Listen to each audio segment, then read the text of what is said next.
In this video, I'm going to show you how to make this pair of simple slippers from 2 rectangles that you will make to a custom length according to your foot size. So put a ruler on the floor and then put your heel at the 0 point and measure your foot. I have a size 11 foot, so it falls to about 9 3/4. And you're going to subtract 1/2 inch from the length of your foot to get to the finished size of your rectangle. This pattern, I'm using a thick worsted weight, and the initial chain is going to depend on the space between your ankle bones measured across the bottom of your foot. If it's about 6 inches, you're going to chain 21. 6 1/2, you're going to chain 23. And if you're around 7 inches there, you're going to chain 25. So do that measurement as well with a cloth tape. And if you have a long tail, which I recommend you start with actually, it might get in your way. So you're going to use a bread tab to help you do that, to help you get it out of your way. And this is how you do that. You put the tail close to the slip knot through the little space in the bread tab and wind it around like I'm showing here. And then the last bit of the tail, what you're going to do to secure it is you're going to pull out the last loop that you wrapped a little bit. I wrapped it a little bit too short here, so you might need to pull it out. So then pull out that loop and tuck the last bit of the tail under it to try to get that out of your way. This is something you can use for any long tail that you need to be away and that you accidentally keep working into.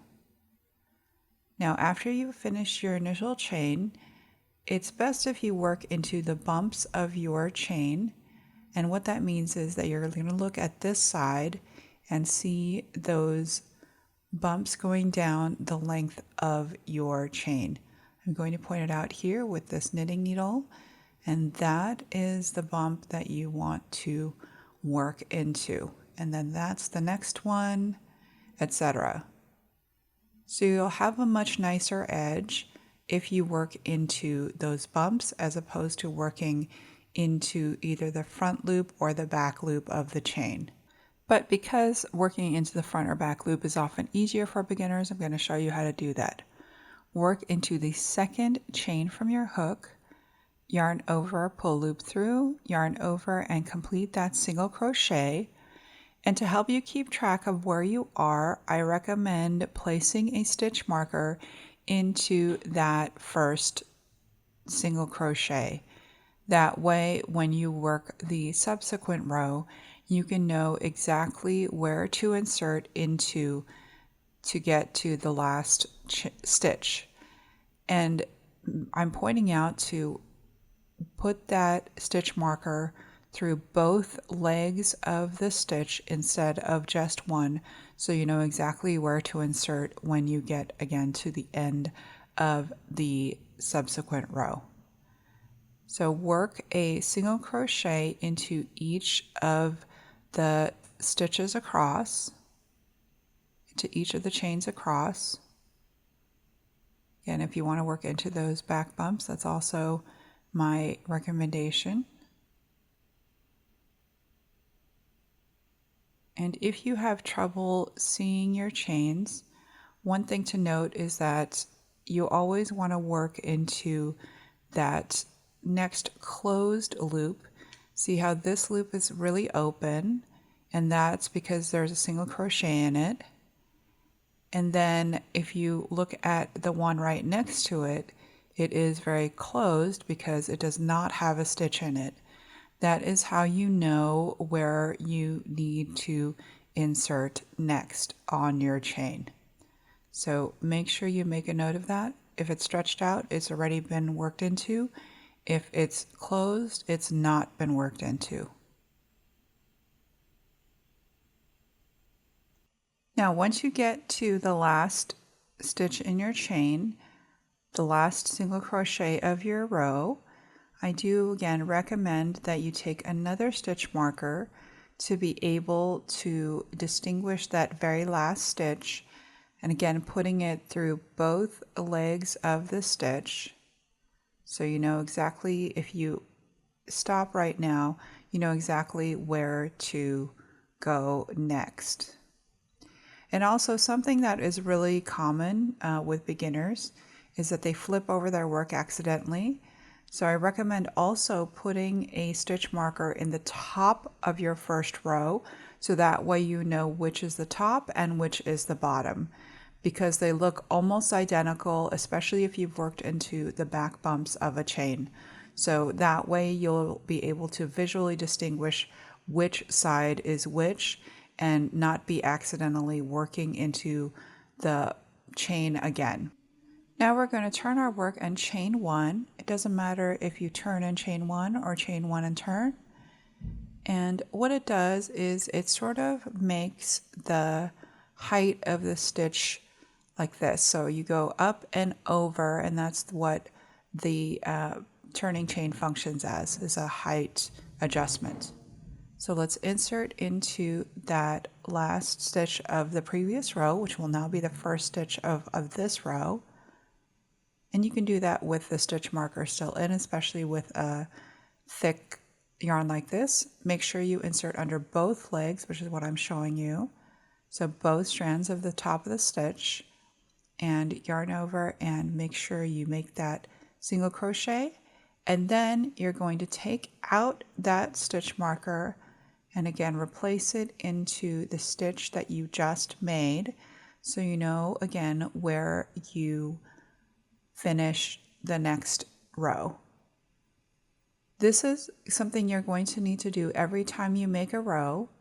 So make sure that every time you pass or work into a stitch with the next stitch marker, you're going to replace that stitch marker. Now we're going to work 2 single crochet and then work an increase here in this next stitch, which is just 2 single crochet into 1 stitch. So you work 1 single crochet and then insert back into the same exact spot and work a second single crochet. So now we're going to continue with the rest of the row. We're going to work a single crochet all the way up until we get to the last 3 stitches. And here we're about to encounter the stitch marker that shows us which side is up. And if you might have trouble figuring out where the top of your work still is for the subsequent row, you can replace it. But if you feel like you know which side is up now, you can of course just take it out and be able to visually see exactly where the top of your work is. Typically, if you get to the 3rd row, you won't need that stitch marker in the middle of the row anymore to indicate which side is the top. So now we're approaching the last 3 stitches. So this is our 4th to last stitch. So we are now on our 3rd to last stitch. So we're going to put an increase there. So make sure you can see exactly where those insertion points are. I'm going to point them out here with the knitting needle. And that is exactly where we're going to insert, is under those loops. So in this next one, we're going to work 2 single crochet for an increase.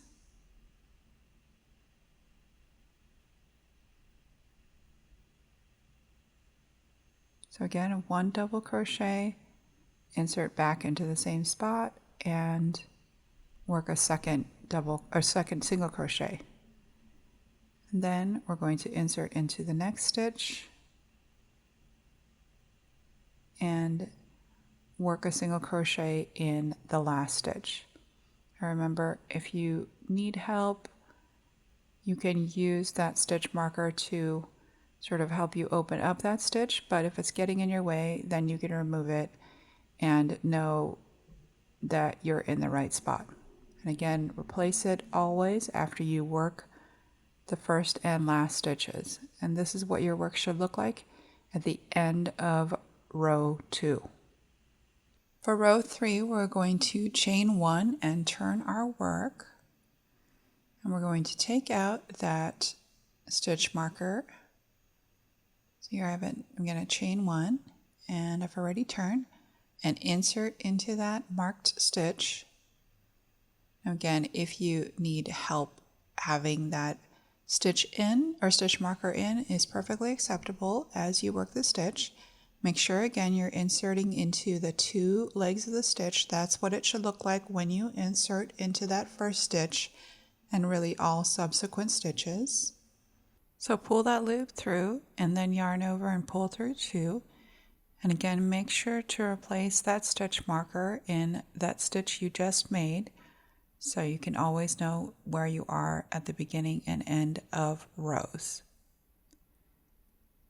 Then we're going to work 1 more single crochet in the next stitch, and we have another increase in the next stitch. So we're going to work 2 single crochet into that stitch, and then work 1 single crochet into each of the next several stitches until we get to the last 3 stitches of the row. And in that last 3, the third to the last stitch, excuse me, we're going to work 2 double crochet as before. So since this is row 3, I think you can take out that middle of the row stitch marker, so you're probably going to know which side is up, and continue to work 1 single crochet into each of the next stitches until you get to that third to the last stitch where we're going to put an increase. So again, remember that's just 2 single crochet. So we're now on the third to the last stitch. Put 2 single crochet into that space and work 1 single crochet into each of the next 2 stitches. So here I'm just working through that stitch with the stitch marker still in place. Again, remove that stitch marker and move it up into the stitch that you just made.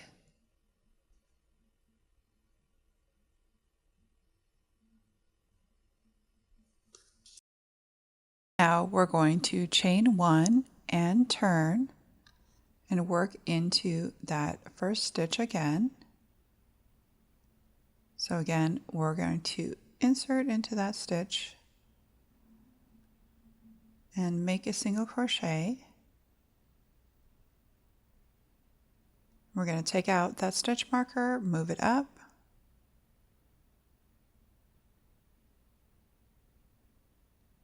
make sure you know that little last bar is not something to insert into.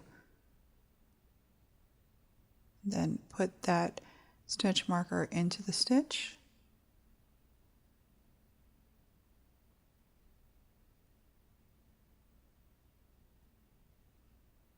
And 1 more single crochet into the next stitch, an increase in the next stitch, 2 single crochet, and then a single crochet in each stitch until you get to the last 3 stitches of the row. So now we're at the last 3 stitches, so we're going to make that increase into that third to last stitch, work into the last 2 stitches, 1 single crochet in each, and remove that stitch marker and move it up again.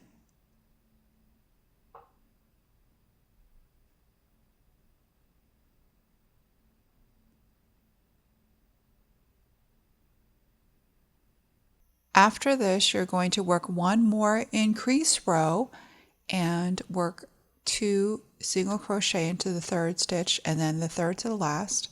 And after that, you're going to just work 1 single crochet into each stitch until the rectangle is the right size. Again, your foot measurement minus a ½ inch. So that will be the correct length of your rectangle. Now I finished my rectangle. You're of course going to want to finish two. This end is going to be your heel end, and this end is going to be your toe end. I'm going to take you through the assembly instructions so you know how to finish this. And I'm going to show you with this yellow yarn so it's more visible to you. Of course, you'd normally use your tail. So something to know is if you're working on the right slipper, you want the tail to be coming out of the right side. And if you were working on the left slipper, you want it coming out of the left side. Now to sew this toe together, what we're going to do is we're essentially going to divide it into thirds with the flap coming over the side like that. So we're going to gather those 2/3. So if this were the left, we'd be gathering those left 2/3 all together. And then we'd be taking the other remaining flap and folding it over. So what we're going to do is we're going to take stitch markers and divide that into thirds.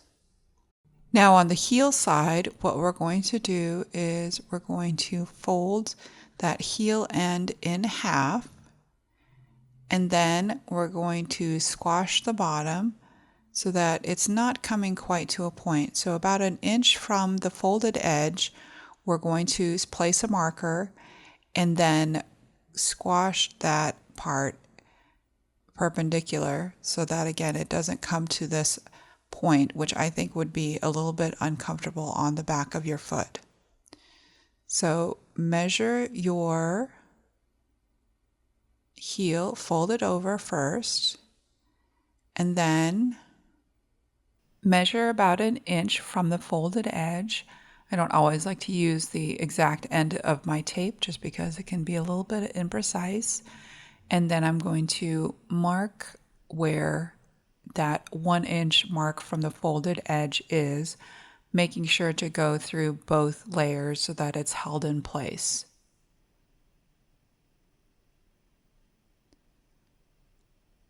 Now, what I'm now going to do, oops, looks like I didn't put it through both layers as I had intended to, so I'm going to fix that right there.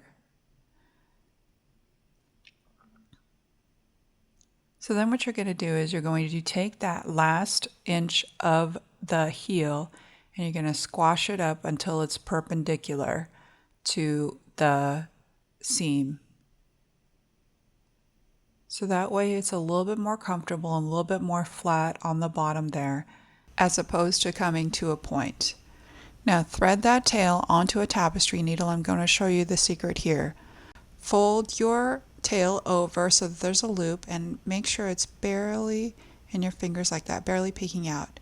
Now push the needle onto that loop and then slowly work it onto the needle and pull that loop through.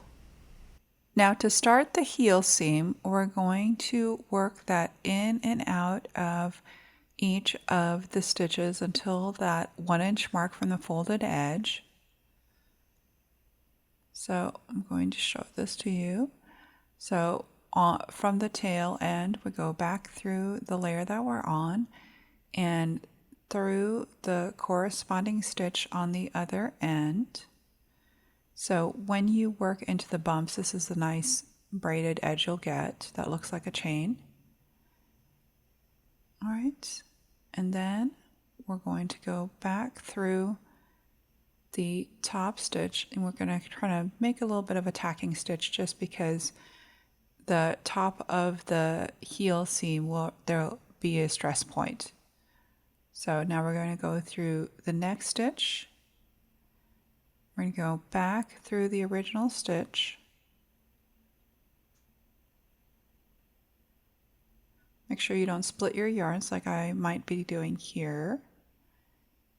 And then I'm not going to pull it tight just so you can see the path of each of the stitches. Then go through that next stitch right next to it and go back through that stitch that we just came from on the other side. Again, be careful not to split any of your yarns, including the tail yarn you're using. It's very easy to do that, so just go slowly and be careful.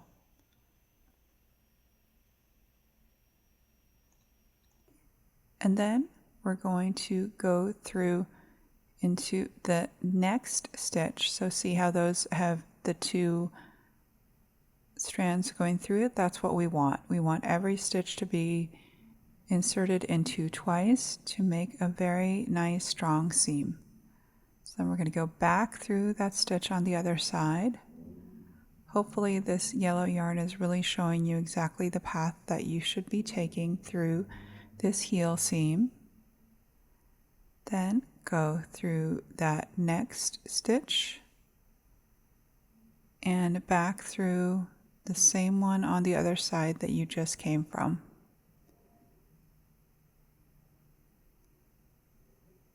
Could be a little tricky, so if you need to, you can just go through one stitch at a time instead of trying to go from one end straight to the other edge.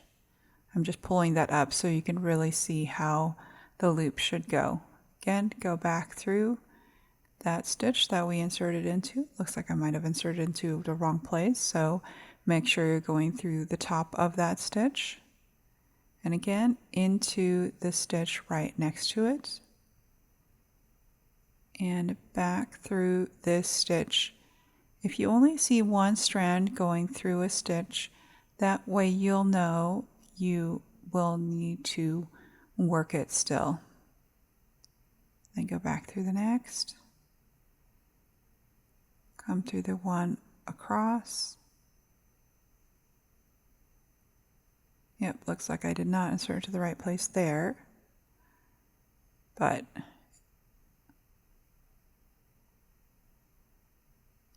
you don't need to keep your stitches this loose. I'm just keeping it this loose to illustrate to you exactly where the loop should be going. You can pull tight after every single loop. What I prefer to do is just pull after there have been several loops made. Now pull those heel stitches tight, and we're going to work on that last bit, perpendicular bit on the end of the heel. So make sure your stitches are nice and snug, but not so tight that they're distorting the seam. But this is what your stitches should look like at the end, or your seam should look like at the end. They should look like a little dashed line, but that one there you insert into the wrong space so you can really see. Now again, we're going to squash that bottom right there and then pull that last one tight. Don't break the yarn because you will want to be using the same tail. And if you need to, you can have a stitch marker help you hold the other side in place so that you don't have to be fiddling with it so much. But now you're going to pull that last stitch pretty tight and then just go through each of the layers. Sorry, this is a little bit off screen here. And then insert from the top down into, this tail is kind of getting in my way here. Insert from the top down in a similar fashion to the way you did the previous part of the seam. This is going to be a little tricky. Go through like this. Then come up through the next stitch and back into that same stitch you did before. Then to the next stitch and down into the same stitch. And then on the sides we're going to make a tacking whip stitch, just going around like that. Sorry, that's off screen. So just right through where we were. Again, try not to split your stitches and pull that nice and tight. And go, sorry, this is off screen. But go back through and up. So make sure you can go through to the other end. And we're just going through back again and reinforcing, going into the next stitch, up to the top, and we're going to go around just as a way to, through the original seam, just as a way to reinforce things. Then back through to the next stitch and down, and then up on the other side, back down, then back up and around to make that tacking stitch. This is where it's easiest to split your yarn, so just do take care that you're sliding between your stitches and not through your yarn. Then I'm going to make a second tacking stitch. Try to make sure that those kind of sit on top of each other because that just makes it a little bit more aesthetic. And when you're done, that is what the end of your heel should look like.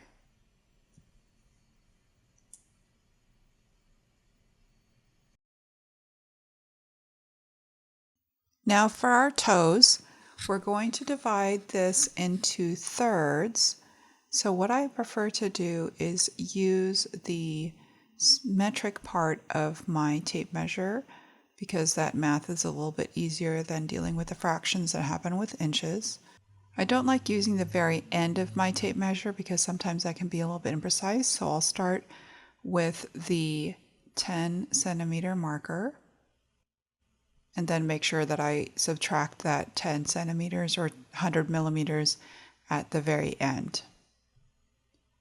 So here it looks like my measure is about 285 millimeters, so 185 millimeters. So I need to subtract that 100 that we sort of added at the beginning. And 185 is about, divided by 3 is about 62. So I'm going to put this at the 62 millimeter mark. And then the next one at the 124 millimeter mark.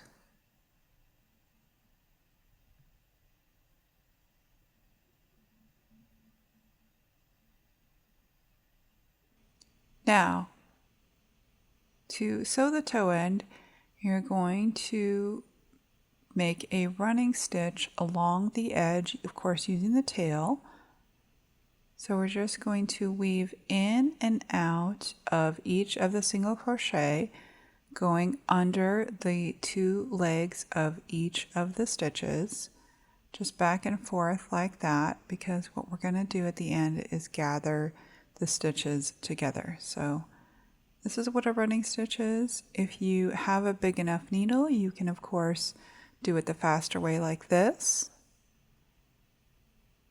So just sort of pushing and then pulling the needle back and forth like that. This is the faster way to do the running stitch. And you're going to end that running stitch at the second marker. So you're going to be gathering that 2/3 of the edge. So we're going to stop there at the marker and we're going to pull that tail through. And then we're going to remove the stitch markers since we no longer need them. And then we're going to gather this end by pulling on the tail like so. And it should form this little puckered edge. And then you're going to sew through to the original stitch to form a circle. And that way you can pull this much tighter. So you're just going to pull on that tail. So make sure it's going across like that. And then just pull, pull, pull as tight as it can go. And then you're going to go across the edge in a sort of star-shaped fashion. So going across there and then going across that way, and then going across the next way. So sort of forming a north, south, east, west, and that way it will really secure that end. Make sure you pull tight after each stitch, and then sort of west to east here. Sorry, that's off camera.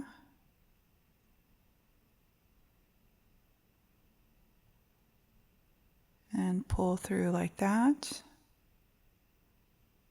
And then now we're going to try to go diagonally through. So we already did those. Now we're going to go diagonally from northwest to southwest, northeast to southwest, and northwest to southeast. Sorry, this is way in the corner, but sometimes don't always know where my framing is. Okay, then pull tight, and then we're going to make that final stitch across. So that's why it's all as secure as possible. Now don't cut your yarn. What you're going to do next is we're going to make a running stitch down the remaining flap that's in our rectangle. I'm just doing one more securing stitch right here so that we're on the correct side of the rectangle. And now we're going to take that flap that will go over, and we're going to make a running stitch down it. Now to make a really good fit with your slipper, what you will want to do is try on your slipper once you've made that running stitch down the flap, and pull it together so that the toe is nice and snug.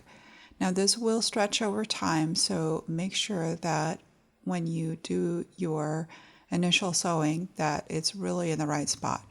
So make it nice and snug and note exactly where that is going. You can also use a stitch marker to hold that in place. And once you make sure your flap is in the right place, you're going to tack it down with some whip stitches just like this. So just hold it. You're just going to go straight through the fabric and then just tack it down just like this.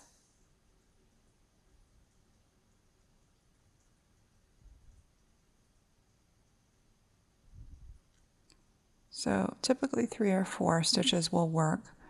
If you want to keep it really aesthetic, you should keep going through the same spot, but you also want to make sure to fold down other bits of the edge so it's not just right there on the corner of the flap, so it makes it a little bit more stable. Now I did leave that inside of the toe a little bit open so that way your foot can expand and it makes the fit a little bit more comfortable. So when you're done seaming, this is what your slipper should look like. Now to make the slipper more safe to wear, you're going to want to add some kind of grip to the bottom of it. I've been using some just tulip puff paint, which is very easy to apply and is meant to be machine washed. You can use any kind of rubberizing medium, but make sure that it's safe to go into the washing machine. So here I'm just drawing some diagonal lines onto the sole of my slipper. So what I've done is I've added just some diagonal lines. And the way that this puff paint needs to work is it does need to have a little bit of dimension so that the grip will actually stick out and perform its function. So what you may need to do is make an initial pass or an initial layer with the puff paint so that it really adheres to the sole of the slipper, and then go back once that first layer is dry and add a subsequent layer to really add that dimension that is necessary to make the grip do what it needs to do. So here I'm adding the second layer onto the layer that I've already laid down. So go slow and make sure that you're adding it thickly enough that again it's going to make that dimension that is going to result in a good grip.